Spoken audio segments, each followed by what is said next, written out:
Halo Tribuners, kembali lagi bersama saya Aswin Lumintang di acara Tribun Bakudapa. Dan kali ini kita akan berbincang-bincang ya dengan edisi perempuan inspiratif ya.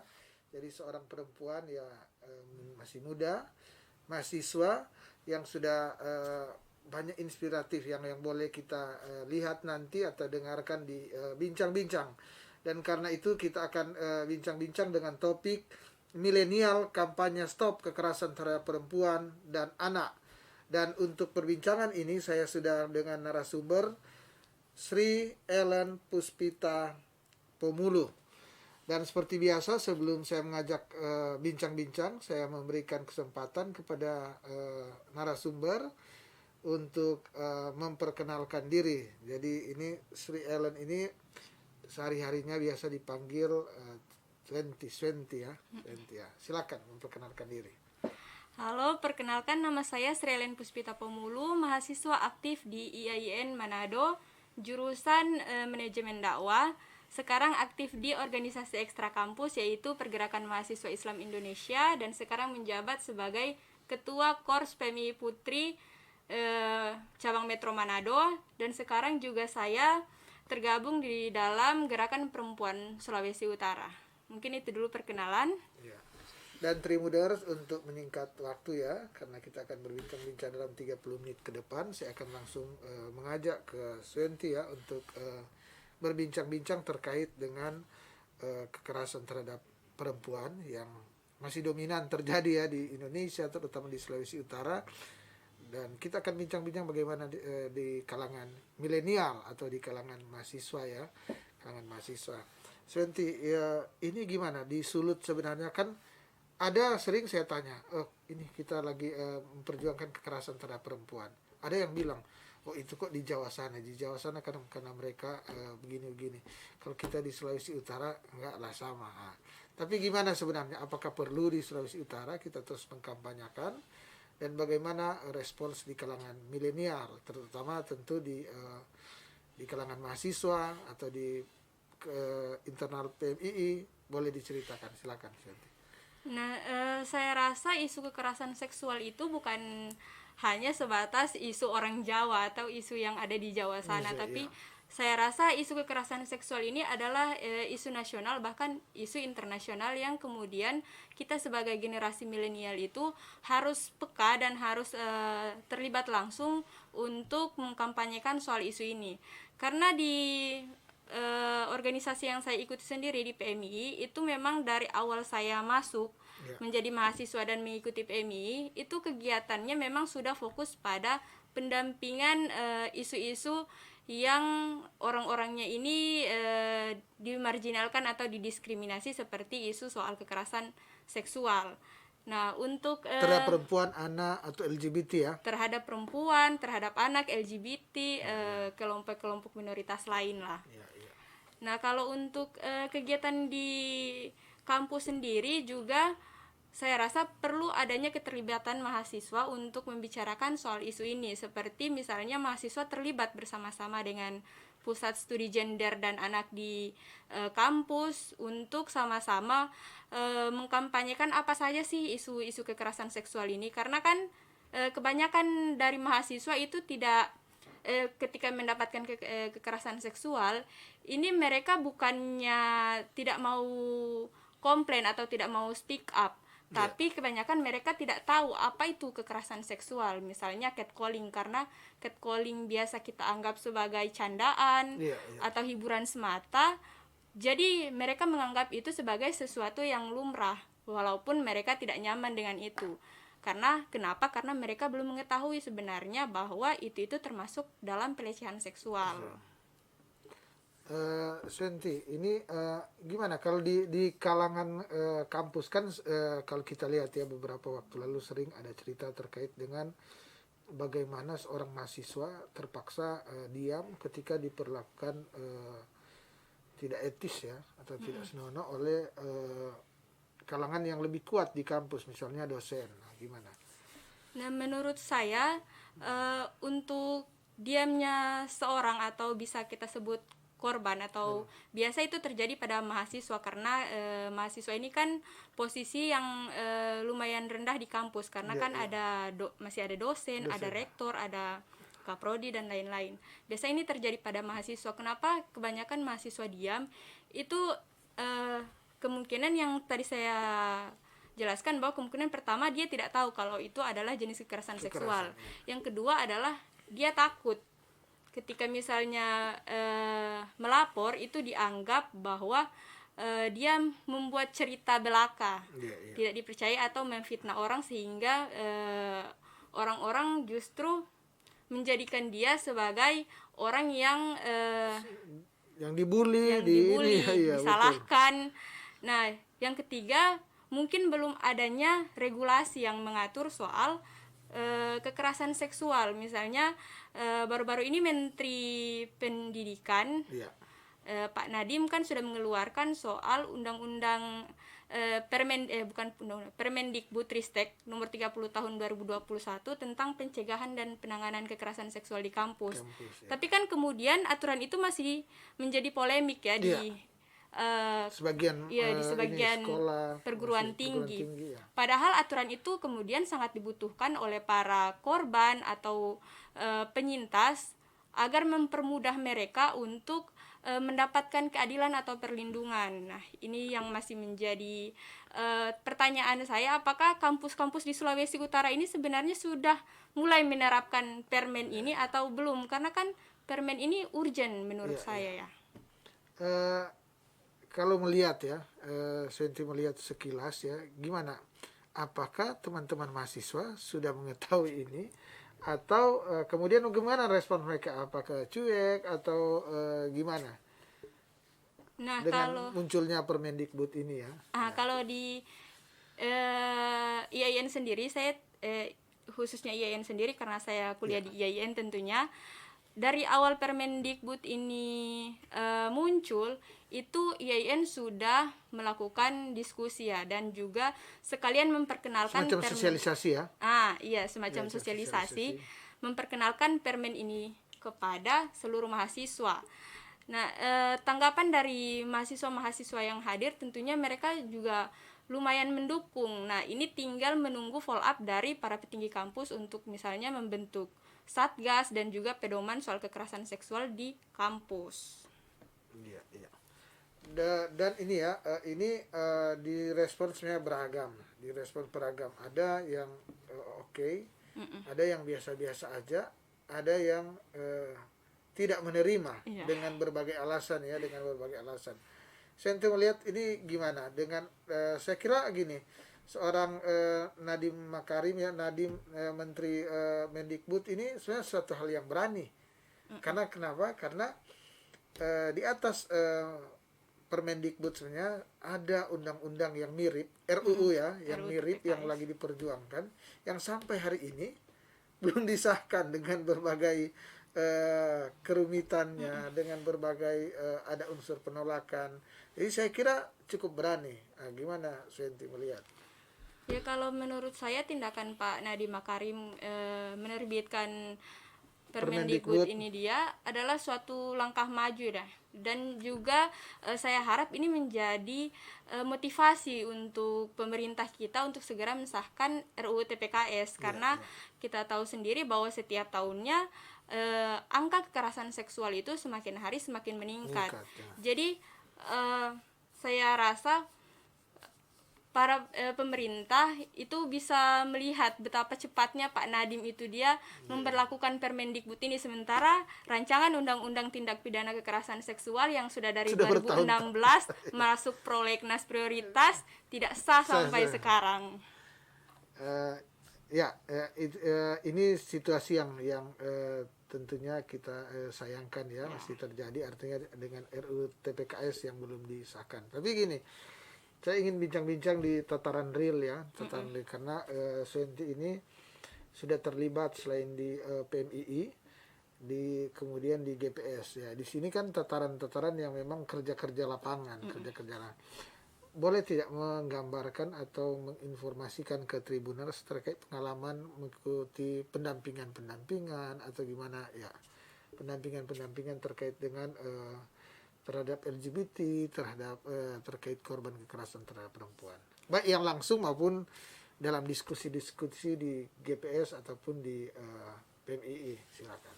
Nah, untuk pengalaman kasus kekerasan seksual ya, pendampingan kasus kekerasan seksual, saya rasa yang saya lihat, saya baca, saya diskusikan dengan teman-teman bahwa kebanyakan kasus kekerasan seksual itu dia sangat sulit didampingi karena biasanya mandek di pada tahap pelaporan saja.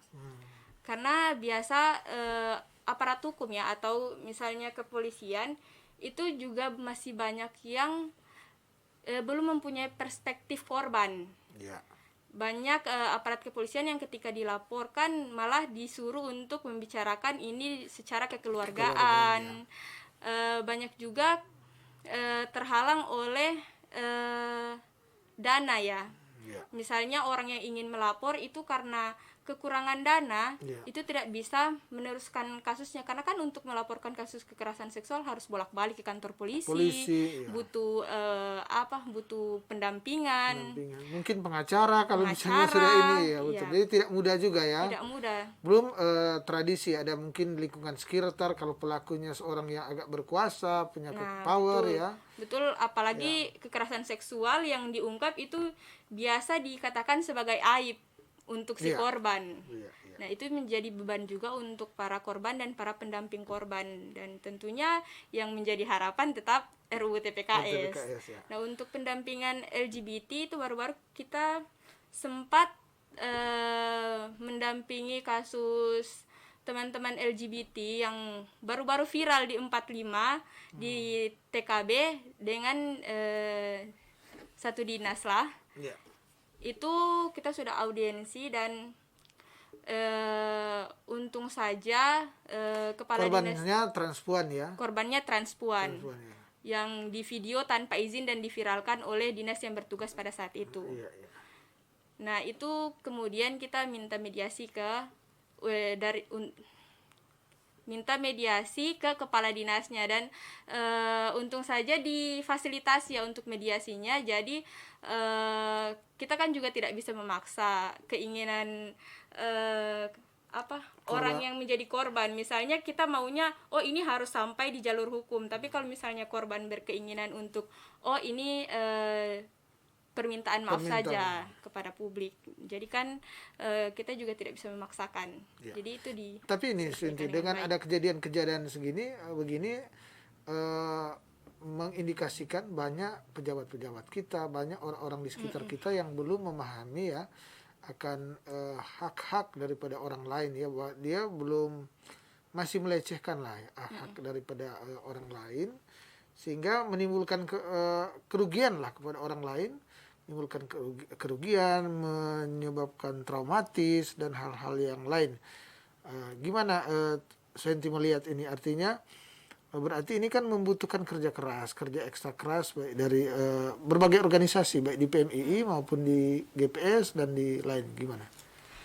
Nah, saya rasa hal seperti ini, semisal mengkampanyekan soal keberagaman, soal kemanusiaan, itu adalah kerja-kerja yang kiranya setiap hari dilakukan, bukan hanya pada momentum-momentum tertentu ya. Karena kan untuk mengubah persepsi orang itu dia sangat susah. Iya. Jadi dibutuhkan lebih banyak lagi orang yang peka, yang mau berjuang bersama-sama dengan kami untuk kemudian memperjuangkan dan menemani teman-teman yang dari kelompok minoritas ini. Iya. Minoritas secara gender, secara kekuatan ya. Tapi gimana diskusi-diskusi di PMII, di IAIN dan di teman-teman pergaulan yang lain, gimana? Ada kalau Senti melihat, apakah semakin banyak orang yang memahami akan keberadaan ini atau gimana? Nah, kalau untuk di IAIN sendiri saya rasa sudah mulai terbuka ya, karena kan IAIN itu dia selalu mengadakan diskusi yang ada transpuannya, misalnya ada Umi Koko dan Iya, lain-lain. Dan juga di PMII sendiri itu dari sejak saya masuk PMII memang sudah sangat terbuka dengan kelompok-kelompok minoritas, seperti baru-baru saya juga mengadakan Artinya diskusi. sudah menyadari bahwa mereka ada ya, dan kita tidak bisa menganggap mereka tidak ada. Iya, Iya kan? betul. Ah. Iya, intinya kan mereka hidup bersama berdampingan dengan kita, Kita, jadi ya. saling Dan punya menghargai lah. hak-hak kan, mereka punya hak-hak juga. Iya, punya hak juga sebagai manusia. Sebagai manusia punya, kalau kita tidak bisa disakiti, mereka juga tentu tidak. Tidak bisa. Dan lainnya. Gimana kalau melihat di kalangan teman-teman, kan mungkin kalau Senti yang mahasiswa yang sudah mengikuti berbagai organisasi ekstra, intra tentu memahami. Tapi kan itu belum semua teman-teman mahasiswa yang punya perspektif yang sama. Nah, betul. Nah, makanya Pak Swin di Kopri itu ada materi soal gender. Ya, ya. Selain pengantar gender, kita juga ada materi yang namanya SOGSC, seks orientasi, gender identitas, ekspresi gender. Nah, ini bertujuan agar teman-teman kita yang lain itu tidak hanya mengetahui satu identitas gender saja, tidak mengetahui satu orientasi seksual saja, agar supaya mereka tidak kaget dan tidak kemudian mendiskriminasi orang yang berbeda identitas gender maupun orientasi seksual dengan mereka. Itu bentuk usaha dari PMI sendiri untuk memberikan edukasi kepada Sudah anggotanya. dilakukan sampai sedemikian jauh ya, artinya kelihatan bahwa memang di PMII memang sudah sangat memahami ya, sudah memahami bahwa, dan ini bukan soal cuma memahami, artinya ini sudah semacam tema kita, sudah mengkampanyekan ya, kampanyekan bahwa di lingkungan kita ada LGBT, bahwa ada kasus-kasus kekerasan terhadap perempuan maupun anak ya, yang sering terjadi. Tapi apakah di PMI itu memang sudah turun-turun kayak di GPS atau belum sampai ke tahap sana? Nah, kalau untuk di PMI sendiri itu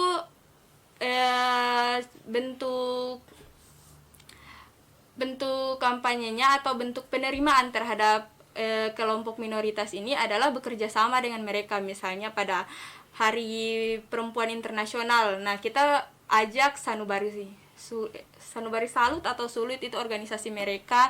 Kita juga mengajak mereka sebagai pembicara. Baru-baru juga peringatan Hari AIDS, kita mengajak transpuan yang menjadi pembicara, sehingga mereka pimpinan mereka ya, pimpinan transpuan ya. Iya, sehingga mereka mendapat ruang lah untuk merasa diperlakukan sama ya. Iya. Ini yang sudah dilakukan. Di GPS sendiri gimana? GPS ini kan gabungan dari berbagai organisasi, ada Seorang Perempuan, ada Telu, ada dari mahasiswa, ada jurnalis juga, ada pengacara. Gimana? Gimana maksudnya ketika Senti berbaur di situ gimana? Apakah melihat bahwa lebih terbuka atau lebih gimana? Ada pengalaman-pengalaman tidak yang didapatkan? Nah, kalau di Gerakan Perempuan Sulut sendiri, saya sangat amat senang ya bergabung di situ, karena yang pertama itu saya kan sebagai mahasiswa, otomatis kesibukan saya memang di kampus, bukan tidak terlalu fokus terhadap pendampingan seharian full, tapi ada aktivitas-aktivitas lain. Nah, dengan bergabung di Gerakan Perempuan Sulut ini, saya banyak mendapatkan informasi terkait perkembangan kasus kekerasan seksual, perkembangan berita-berita yang ada di Sulawesi Utara, dan juga di Gerakan Perempuan Sulut sendiri sangat beragam ya. Jadi saya bisa mengambil perspektif dari media, perspektif dari orang hukum, perspektif dari dosen-dosen. Ya, sangat bermanfaat lah untuk saya yang masih muda ini. Betul. Karena banyak orang-orang yang sudah sedemikian pengalaman ya sebagai aktivis, yang konsen kan terbagi juga ya. Ada yang konsen ke perempuan, ke anak, ke LGBT. Gimana kalau melihat di ini kan di situ ada pengacara. Ada pengacara, bahkan kemarin saya ini sebenarnya dibutuhkan juga psikologis untuk psikologi untuk kaum yang mengalami traumatis. Kemudian pendampingan. Gimana kalau Senti melihat apakah di Sulut ini sudah mencukupi atau masih membutuhkan orang-orang relawan-relawan, volunteer-volunteer yang di kegiatan-kegiatan kemanusiaan ini, kegiatan-kegiatan untuk kaum-kaum yang secara gender lebih lemah dan mendapat kekerasan dari yang gendernya lebih kuat. Ya, Ya saya rasa masih perlu ya Pak Aswin, karena ya, ya. Di Sulawesi Utara sendiri juga kan banyak sekali kasus-kasus kekerasan seksual yang terjadi, dan itu juga dibutuhkan advokat, pendamping, Iya, iya. butuh Untuk juga secara hukum ya. psikolog. Ya, butuh juga psikolog yang mendampingi mental kan, pengaruhnya bukan hanya pada fisik ya, tapi juga pada mental si korban. Jadi yang masih kurang sih yang saya lihat adalah psikolognya yang masih kurang untuk di Sulawesi Utara sendiri. Psikolognya tidak kurang, tapi relawan yang akan menjadi psikolog si korban ini yang sangat kurang. Jadi saya rasa masih sangat dibutuhkan orang-orang yang peduli terhadap isu ini. Ya, Tribuners, saya kira menarik ya perbincangan ini, menarik bagaimana sih perspektif milenial di Sulawesi Utara terkait dengan masih adanya kasus-kasus kekerasan terhadap perempuan maupun anak. Dan tadi secara garis besar sudah diutarakan oleh Swentia, tadi sudah diutarakan bahwa di kampusnya di AIN juga ada organisasi yang memang khusus mengkampanyekan itu ya, akan di bawah di sekitar kita ada oknum pelaku ya, ada oknum pelaku kekerasan terhadap perempuan, dan masih banyak perempuan-perempuan ya atau gendernya yang lebih lemah termasuk anak-anak yang memilih tidak melapor. Baik keluarga korban juga ya yang sepakat memilih tidak melapor dengan berbagai pertimbangan. Dan ini tentu tidak baik ya, tidak baik. Tidak baiknya apa? Karena nanti pelaku itu dia akan terus melakukan hal yang terhadap orang lain ya. Jadi memang dianjurkan ya apabila terjadi kasus-kasus kekerasan terhadap perempuan. Dan sebenarnya kasus-kasus kekerasan kan bukan nanti terjadi pemerkosaan, cabul, tapi hal-hal yang sudah mengganggu kenyamanan dari seorang perempuan. Gimana itu, boleh dijelaskan?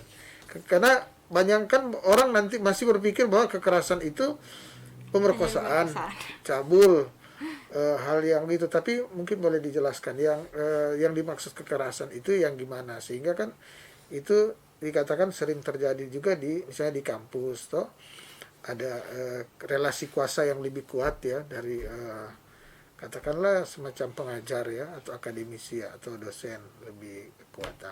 Sehingga itu ada sering-sering yang terjadi. Mungkin boleh dijelaskan, Suyanti, silakan. Nah, ini juga yang saya rasa perlu diinformasikan kepada masyarakat bahwa kekerasan seksual itu bukan hanya soal pemerkosaan, tapi banyak sekali jenis kekerasan seksual. Bahkan catcalling sendiri, misalnya siulan atau ucapan yang kemudian itu bisa melecehkan seseorang, itu bisa tatapan disebut tatapan yang bernuansa seksual yang membuat seseorang tidak nyaman itu sudah masuk pada pelecehan seksual. Bukan nanti diperkosa terus itu dikatakan kekerasan seksual. Nah juga saya rasa soal kekerasan seksual ini sendiri di kampus ya, tadi Bapak soal di kampus itu banyak sekali tapi tidak menuding loh, maksudnya bisa aja terjadi ya, bisa aja juga pelakunya sesama mahasiswa. Biasa kan mahasiswa suka nongkrong. Nah ketika ada perempuan lewat di siul-siul, itu dianggap sebagai bercandaan, padahal itu kan sebenarnya masuk dalam kekerasan seksual. Makanya perlu sama-sama kita membaca jenis-jenis kekerasan seksual di Permendikbudristek nomor 30 itu Pak. Karena di Permendikbud itu jenis kekerasan seksualnya ada 21. Sudah di Permendikbud itu ya. Antara lain apa yang di ini? Misalnya mengambil gambar. Itu juga termasuk di dalam. Jadi hati-hati ya yang sudah begini. Iya, jadi segala kekerasan seksual yang kemudian menyerang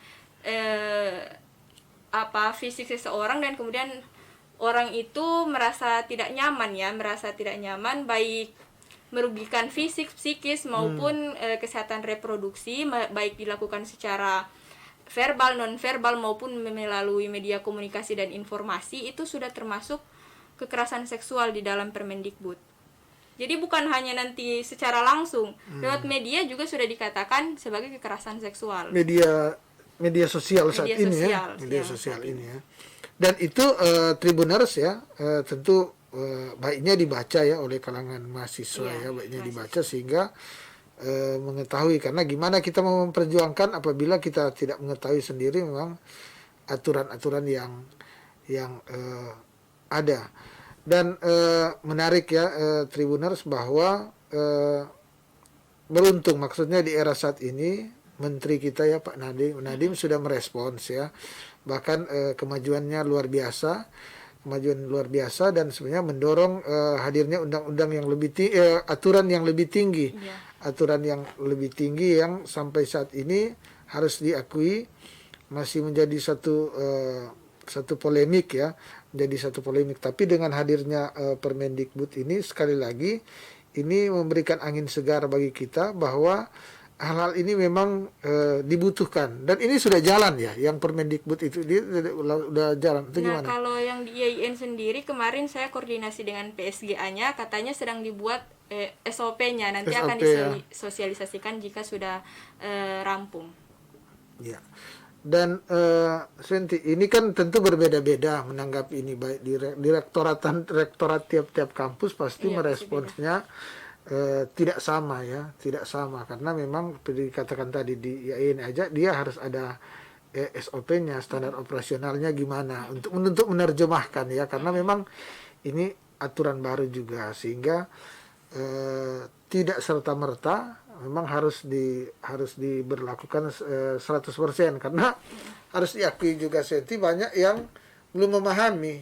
Nah, tapi di luar itu tentu yang substansi di sini adalah bahwa ada aturan yang melindungi ketika seseorang merasa dia dilecehkan ya. Ini kan konteks pembicaraan kita itu, dilecehkan baik secara fisik dikatakan tadi, psikis maupun hal-hal yang lain.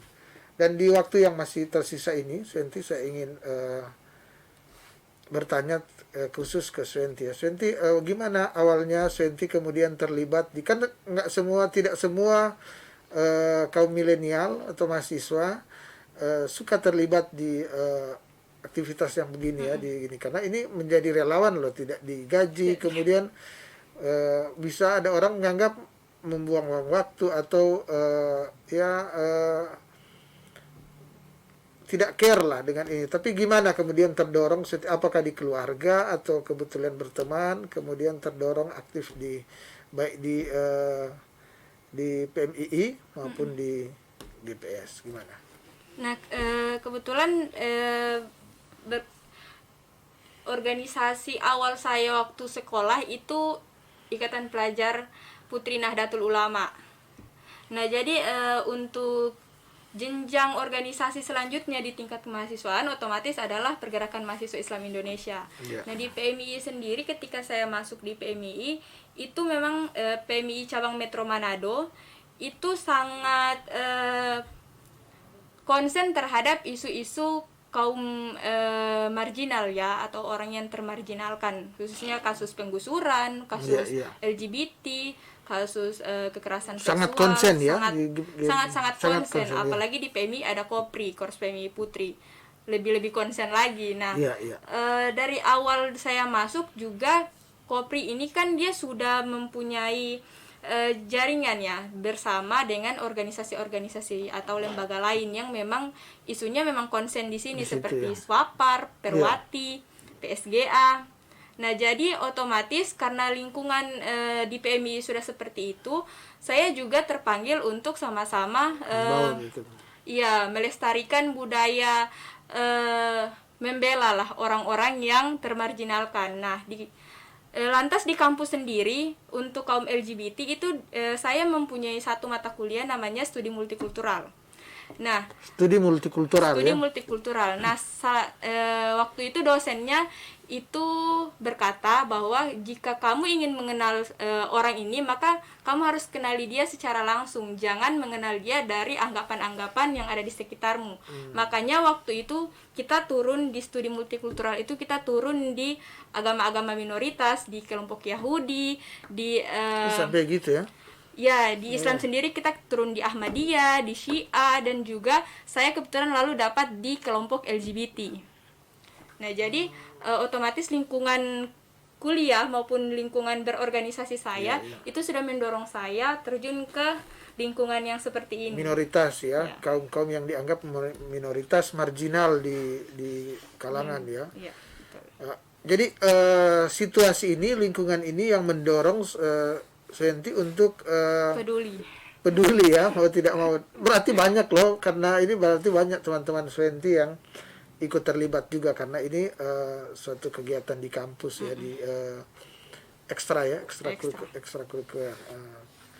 Ada tidak banyak tidak kakak-kakak atau adik yang terlibat juga semacam ini? Nah, kalau di Kopri sendiri banyak sih. Di PMI juga lumayan banyak, karena setiap tahunnya pasti kita punya program untuk ini. Jadi yang terlibat juga pasti banyak, bukan hanya saya. Tapi kebetulan yang di GPS itu yang dari PMI hanya saya, yang generasi milenial ya. Yang hanya saya dan mantan ketua Koprinya, sahabat Nurila, yang tergabung di Gerakan Perempuan Sulut. Iya. Yang lain mungkin mengambil juga di bidang-bidang lain ya. Yang lain gabung di LBH untuk isu-isu agraria dan lain-lain. Iya. Dan Tribuners tentu kita mengharapkan ya, memang ada regenerasi, ada kaum milenial yang terus konsen untuk memperjuangkan hal-hal yang ya, termasuk kekerasan terhadap perempuan dan anak, LGBT dan isu-isu lain yang tentunya agar supaya membuat keberadaan kita ada keseimbangan. Dan bincang-bincang juga kita pada hari ini maksudnya adalah untuk mengedukasi juga masyarakat ya, bahwa menginformasikan kepada para Tribuners bahwa kegiatan-kegiatan ini ya, kegiatan-kegiatan yang mendorong agar supaya masyarakat lebih paham terhadap banyaknya kekerasan yang terjadi terhadap perempuan ya dan anak, itu harus sudah dimulai dari kalangan milenial, kalangan mahasiswa, dan saya kira bukan hanya Suyanti sendiri, banyak kalangan mahasiswa yang sudah terlibat ya. Suyanti ini adalah salah satu contoh bahwa sudah terlibat di usia dini sudah terlibat di Suara Perempuan yang boleh dikata multi kultural ya, dari berbagai organisasi yang perempuan di Sulawesi Utara yang sudah membaur di GPS ini. Dan Suyanti, ke depan apa yang menjadi harapan atau keinginan ya terkait dengan perjuangan Suyanti dan kawan-kawan terkait dengan tindak pidana kekerasan seksual terhadap perempuan dan anak ini? Nah, tentu yang kami harapkan itu adalah segera undang-undang yang kami perjuangkan ini segera disahkan, dan bukan hanya mengejar sahnya saja, tapi mengejar substansi dari undang-undang ini agar segala sesuatu yang kita perjuangkan dari awal itu dipastikan masuk dalam undang-undang ini, karena kan jangan pepesan kosong. Iya betul, jangan substansinya dikeluarkan dari undang-undang ini, kan sama saja disahkan tapi tidak sesuai dengan substansi yang kita perjuangkan, ya kan sia-sia seperti itu.